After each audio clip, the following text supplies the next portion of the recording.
They say the air in New Orleans is heavy, but no one tells you it's not just the humidity, something else hangs over the streets. The city was built on swamps and old secrets. Break by break come blood and old bones.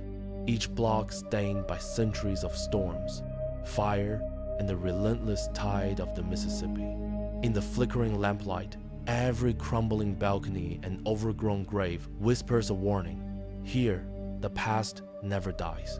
It mutates, it waits. Tonight, we peel back the curtains on 12 legends that refuse to rest. Stories that have haunted the French Quarter, the bayous, and the back alleys since before the first jazz note was played, before the cemeteries overflowed, before the city itself had a name. From specters dancing in the old hotels, to monsters slithering beneath cypress roots, New Orleans is a city that feeds on its own fears. Some of what you'll hear is tangled up, in fact, real people, real tragedy, real violence. But the rest, shadows, curses, and things best left unspoken. Yet, every year, on the edge of Halloween, these tales resurface, clawing their way into the light, reminding us that history here is never truly buried. We'll unravel the true stories, sift through the lies, and let you decide what you believe. But be warned, in New Orleans, legends don't just haunt the living, they invite you to dance with them. And when the last bell tolls, some questions will still echo through the fog, because in this city, not all mysteries want to be solved. Legend 1, the Axeman of New Orleans. Some say he played jazz to call the devil. Others say the devil played through him. It started in 1918, when city already teetering between celebration and survival began to fear the sound of footsteps in the dark. The Axeman came like a fever, breaking into homes across New Orleans, leaving blood and panic behind. Nobody ever saw his face. He slipped through keyholes and shadows, always targeting Italian grocers and their families. The city's newspapers fed the hysteria, printing the Axeman's taunting letter, "I am a demon from hot as hell. I shall visit every neighborhood unless you play jazz." That night, every bar and parlor throbbed with frantic music, saxophones and pianos battling back the dark, as if melody alone could ward off death.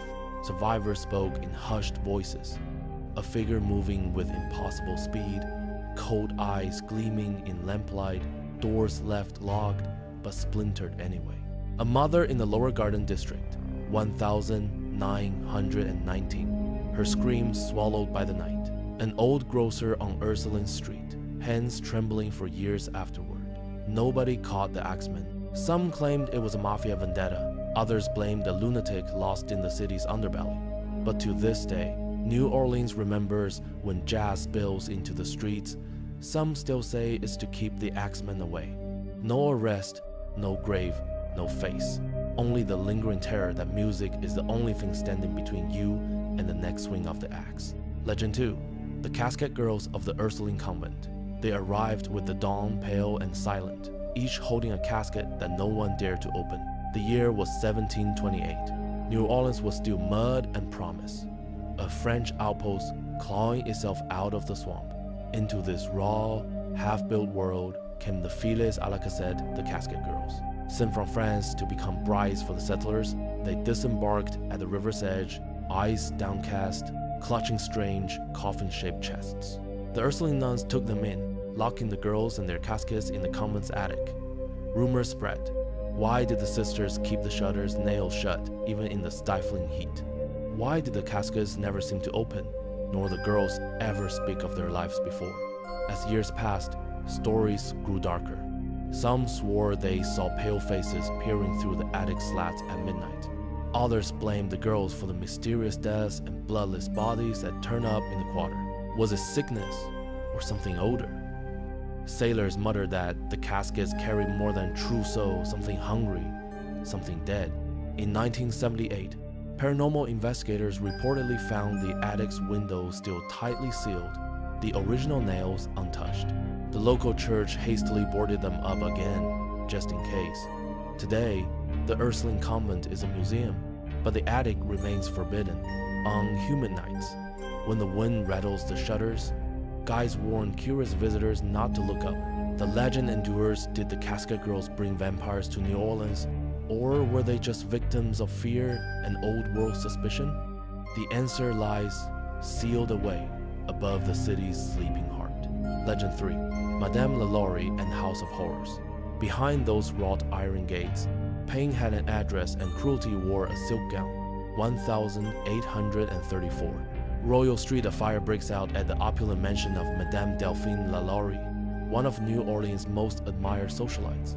The smoke drew neighbors to the house, but what they found behind the walls would haunt the city for generations.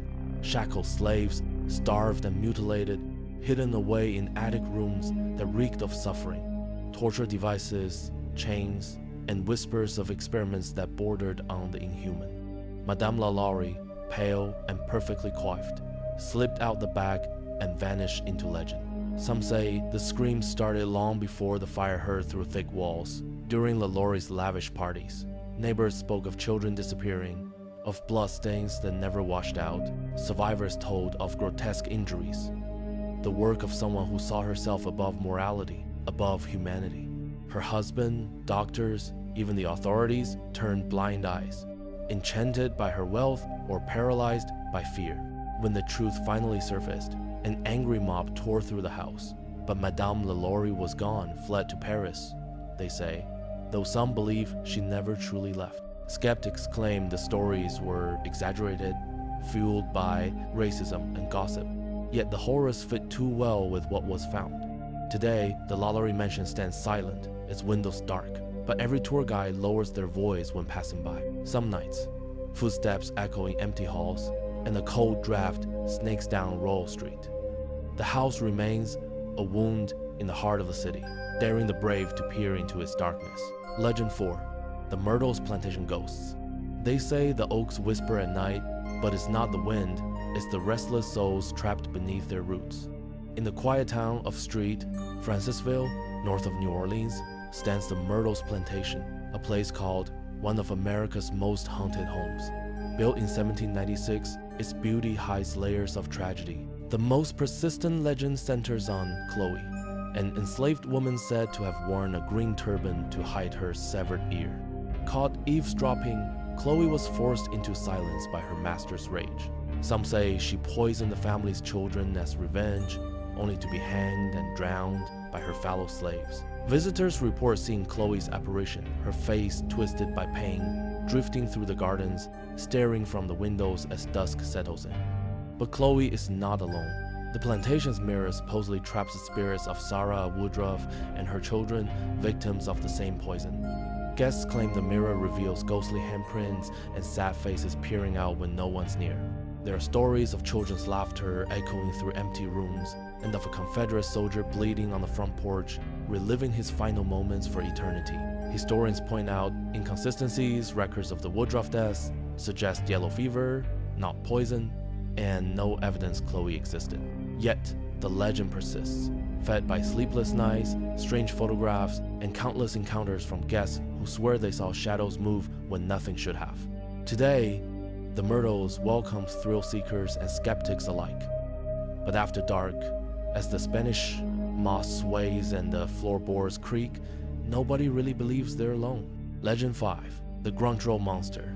Don't stop your car on Grunge Road. What waits in the dark isn't human and is hungry. Out past the fated city limits, where New Orleans dissolved into swamp and ruin, lies Grunge Road. Locals warn that if you break down there after dark, you are likely to encounter the Grunge, a twisted creature born of fear, rumor, and old superstitions. The legend begins in the days when outcasts, albinos, and supposed witches were driven from the city and forced to build their own settlement deep in the woods. Over generations, isolation warped their bodies and minds, or so the story goes. Some say they became the Grunge, half human, half beast, with glowing eyes, sharp fangs, and a hunger for blood. For decades, drivers have reported chilling encounters. In the 1,970 seconds, a teenager claimed something small and fast attacked his tires, leaving claw marks behind. In 1992, a woman swore she saw two pale figures hunched over a dead goat, their eyes catching her headlights before they vanished. Even police have found mutilated livestock and strange tracks in the mud, though no culprit is ever caught. Skeptics chalk it up to coyotes, wild dogs, or just teenage pranks. Others whisper about curses, experiments gone wrong, or a breed of monster too clever to be caught. Either way, the grunge lives on in the city's nightmares. On Halloween, kids dare each other to drive the road with their lights off. Most make it out with just stories. A few leave something behind belief, or maybe a piece of themselves, still trembling in the dark. Legend 6. The ghost of pirate Jean Lafitte. On misty nights, the Gulf wind carries more than salt sometimes, it carries the laughter of the dead. Jean Lafitte, the infamous pirate, carved his name into the lawless heart of New Orleans in the early 1800s. He ruled the Barataria Bay, smuggling goods and gold, feared by authorities and beloved by outlaws. Lafitte's legend grew after he aided Andrew Jackson in the Battle of New Orleans, earning a pardon but never surrendering his secrets. When Lafitte vanished, swallowed by the Gulf, or betrayed by his own, his gold was never found. But the city claims his spirit never left. In the French Quarter, Lafitte's blacksmith shop still stands, its stone wall scorched with old secrets. Bartenders tell of flickering candles snuffed by invisible hands and footsteps echoing in empty rooms. Some see a shadowy figure in a tricorn hat by the bar, vanishing if approached. In 1936, a night watchman reported hearing whispers in French and the clink of gold coins beneath the floorboards. Decades later, a tourist swore she saw a pirate's face reflected behind her in an antique mirror, smiling before it faded to smoke. Skeptics say it's just old pipes and too much whiskey, but treasure hunters keep digging, and on stormy nights, the bar fills with those who hope to catch a glimpse or a hint of Lafitte's lost fortune. The pirate's tale lives on, woven into the city's restless heart. His ghostly presence is a reminder. In New Orleans, some treasures and some spirits are never meant to be found. Legend 7. The Spectre of the Sultan's Palace. Sometimes the dead don't leave, they wait for someone to share their nightmare. In the heart of the French Quarter, on Royal Street, stands a mansion the locals call the Sultan's Palace. The legend began in the mid-1800s, when the mysterious man known as the Sultan took residence.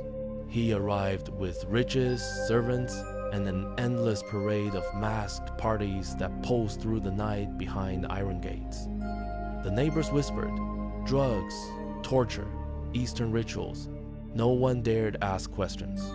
One morning, the city awoke to horror. Blood trickled down the steps, and inside, every inhabitant had been slaughtered. Some say buried alive, others hacked to pieces. The Sultan himself was found interred in the garden, a victim of his own secrets. For years, tenants have felt the weight of unseen eyes in the palace's shadowy halls. In 1944, a young couple reported being awakened by heavy footsteps, the scent of incense thick in the air. In 1979, a caretaker claimed a hand gripped his shoulder in the wine cellar, cold as the grave. Guests speak of doors slamming, muffled cries, and the taste of iron in the air. Historians argue over details. Was the Sultan real, or just a wealthy imposter with enemies? No records exist of his murder, only a house with a memory that won't fade. Today, the mansion stands beautiful and haunted, hosting ghost tours and the curious. Locals warn never to sleep there alone, because on certain nights, the music starts again, and something from another world moves through the halls, searching for the party or the revenge that never ends. Legend 8. The loup-garou of the bayou. When the full moon rises over the cypress, even the bravest men keep their doors bolted and their prayers closed. The loup-garou, or rougarou, is Louisiana's werewolf, an ancient fear carried from French settlers and twisted in the swamps outside New Orleans. The first story surfaced in the 1700s, villagers whispering of a man cursed by witchcraft or sin, doomed to transform into a wolf-like creature at night.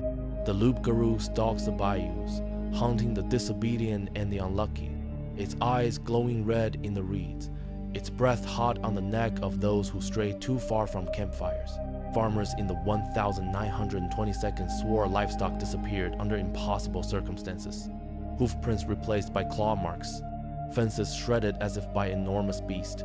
A trapper in 1957 claimed to have seen a hulking figure in torn clothes slinking beneath the Spanish moss, its growl echoing over the water. Even today, fishermen trade tales of glimpses on moonlit nights, a silhouette crossing the levee, a guttural howl that silences the frogs and the owls. Rational minds say the loup garou is just a story to keep children close and sinners in line, an echo of Europe's fear brought to the swamp. But others hold rituals during Lent, scattering salt at doorways and keeping silver trinkets nearby, just in case. Every Halloween, the legend resurfaces in costumes and warnings, because even now, nobody truly knows what waits in the bayou shadows, listening for the next soul to lose their way. Legend 9, the cursed tomb of Marie Laveau. Some graves are for the dead, others are for promises that can be buried.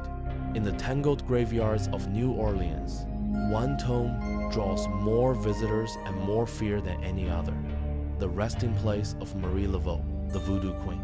In the 1800s, Laveau ruled the city's underbelly with her spells, her charms, and the network of secrets stretching from the mansions to the jails. She healed, she cursed, she frightened the powerful, and she protected the desperate.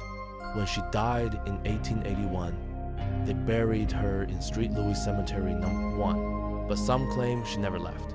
The legend says if you mark 3 X's on her tomb, spin around and make a wish, the Voodoo Queen might grant it if you leave her an offering. People come in droves, flowers, coins, hair ribbons, even whiskey left on the crumbling bricks. Yet, the tomb is also known for misfortune. A tourist in 1956 mocked the ritual and broke his ankle before leaving the cemetery. In 2002, a woman claimed her wish came true, but she lost her voice for weeks afterward. Skeptics blame coincidence or vandalism, but the city has had to repaint the tomb countless times to hide the marks left behind. Locals don't take chances. On All Saints' Day, they sweep the grave clean and whisper prayers at the gate. Guides warn visitors to show respect or risk inviting something they can't explain. To this day, when dusk falls over the tombs and shadows gather, some say Marie Laveau is listening, waiting for those foolish enough to test her power. Legend 10, the haunting of the Andrew Jackson Hotel. They say the laughter of children shouldn't echo after midnight unless those children never left. At the corner of Royal and Ursulines, the Andrew Jackson Hotel stands, where a boarding school once burned to the ground in the late 1700s, claiming the lives of 5 young boys. The site was rebuilt, first as a courthouse, then as the elegant hotel it is today. But the spirits of those lost children never left. Guests speak of invisible hands tugging at sheets, tiny footsteps in empty hallways, and toys that roll across floors untouched. Room 208 is infamous travelers report waking to giggles or to find their suitcases packed or unpacked by unseen helpers. In 1978, a visiting couple captured a photo of a pale child peering from a balcony, except no child was checked in that night. In 2009, a hotel clerk quit after hearing his name whispered in the dark, followed by cold gusts sweeping through locked doors. Some say the boys are playful. Others sense deep sadness, as if the walls themselves remember the fire and the panic of that night. Historians confirm the fire and the tragedy, but say the rest is a trick of imagination, or the product of an old building settling in the swampy ground. But staff keep fresh flowers in the lobby, a quiet gesture to keep the boys at peace. On Halloween, rooms fill with thrill seekers and skeptics, but when the lights go out and the laughter begins, even the bravest admit. In the Andrew Jackson Hotel, childhood innocence and sorrow echo through the centuries, never fully fading. Legend 11, the death coach of New Orleans. If you hear wheels on cobblestones at midnight, lock your doors and pray it's not just a carriage, it's a summons. Since the city's earliest days, tales of the death coach, La Charrette de la Mort, have haunted New Orleans' narrow streets. The legend claims a phantom black carriage pulled by headless horses and driven by a skeletal coachman appears in the French Quarter on the eve of disaster or to collect those whose time has come. The air chills, lamps flicker, and the sound of rattling chains echoes down deserted alleys. Some say the coach passes so close you can feel the cold grip of fate itself. The first reports date back to the 1800s, after a yellow fever outbreak. Families mourning lost loved ones swore they heard wheels turning outside their doors, only to learn of another death at dawn. In 1925, a night watchman on Chartres Street claimed he saw the coach pull up silently beside a dying man when he looked again. Both had vanished. As recently as 2015, a tourist described a spectral carriage barreling past Jackson Square. The horses leaving no prints in the rain-soaked street. Skeptics dismiss it as a relic of old European folklore, morphed by Creole imagination and fear of untimely death. But many locals still cross themselves if they hear carriage wheels late at night, and some leave lanterns burning as an offering to ward off the coach. Each Halloween, the legend comes alive in ghost tours, reminding everyone that in New Orleans, death has a way of making its presence known, sometimes with wheels and always with warning. Legend 12, the spirits of Street Roche Cemetery. Here even the statues seem to listen, and sometimes the stone saints weep for the living. Street Roche Cemetery sits behind iron gates in a quiet New Orleans neighborhood, but nothing about it feels at rest. Founded in the 1872nd, after Father Thavis prayed to Street Roche to spare his parish from yellow fever, the cemetery became a shrine for miracles and desperate promises. People leave crutches, braces, and porcelain body parts at the chapel tokens of healings or bargains struck with the saint. But not every story here is about hope. Some nights, visitors whisper of shadows flitting between tombs, of voices muttering prayers in forgotten languages, and of a ghostly priest pacing the rows, eyes downcast, forever watching for the sick. One legend tells of a grieving mother who left her son's favorite toy at his grave.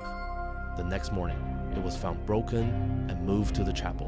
In 1983, a groundskeeper quit after seeing a pale woman vanish into a wall of marble, her footsteps echoing long after she was gone. Locals avoid the cemetery after dark, saying the air grows heavy and the statue's eyes seem to follow you, judging each step. Skeptics blame superstition and the eerie power of so many desperate prayers in one place. Yet, every year, on All Saints' Day and again at Halloween, families gather to light candles, leaving offerings and whispered thanks. The mystery endures. Are the miracles real? Or is it just the weight of grief twisting reality? In Street Roche Cemetery, faith and fear are carved in stone, and the living come seeking peace from the restless dead.